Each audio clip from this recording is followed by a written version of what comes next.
Est-ce que ça va? Regardons maintenant comment est-ce que Dieu a pensé et ensuite créé l'homme.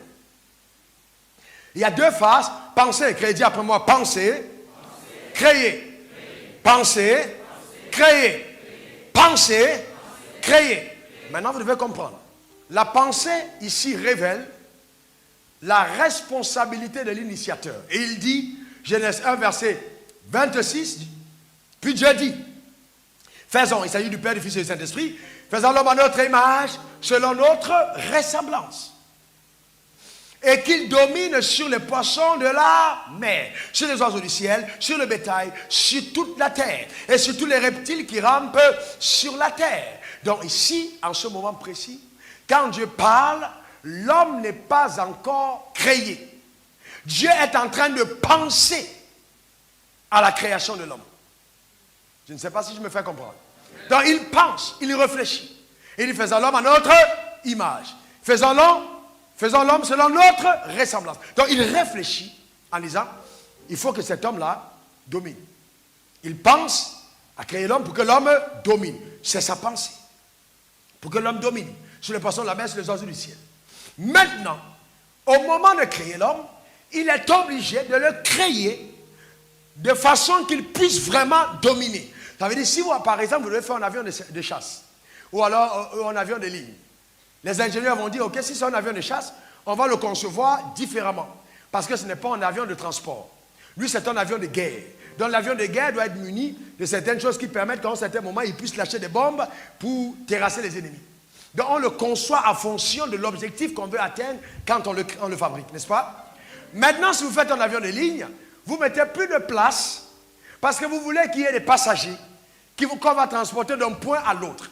Donc quand Dieu crée l'homme, il crée l'homme pour la domination. Donc la conception de l'homme exige que ce que Dieu place dans l'homme puisse l'amener à la domination. Et c'est ainsi que le verset 27 dit, Dieu créa l'homme à son image. Pourquoi? Parce que tout ce qu'il fallait pour que l'homme domine devait être l'image de Dieu. C'est donc la conséquence. Parce qu'il doit dominer, donnons-lui notre image. Parce qu'il doit régner, il faut qu'il soit comme nous. Parce que s'il n'est pas comme nous, il ne peut pas régner. Vous comprenez? Donc c'est ainsi qu'on est conçu comme Dieu. Il est créé à l'image de Dieu. Il créa l'homme et la femme. La précision, c'est que chaque femme et chaque homme ici doit se rendre compte qu'il est tiré de Dieu avec un seul but, celui de régner. Vous comprenez? C'est le but, régner. Et puis Dieu les bénit, Dieu leur dit, soyez féconds, multipliez. Assujettissez, remplissez la terre, dominez. Vous voyez, sur les poissons de la mer, sur les oiseaux du ciel, sur tout animal qui se met sur la terre. Il dit dominez. En quelque sorte, fonctionnez selon votre conception. Vous avez été conçu pour dominer, fonctionner comme tel. Chaque fois qu'il y a absence de domination, il y a dysfonctionnement. On a été conçu pour dominer. Il n'y a que les personnes spirituellement malades qui n'aiment pas la domination. Ne pas aimer la hauteur, ne pas aimer l'élévation, ne pas aimer la gloire, c'est un signe que quelque part, les démons ou le diable ont une influence en nous. Quand on a été conçu pour dominer. Donc, régner dans la vie, quand on est né de nouveau, devient donc pour nous, devient une décision que nous prenons. Ce n'est plus la responsabilité du ciel, car le ciel nous a déjà dotés de tout ce qu'il faut.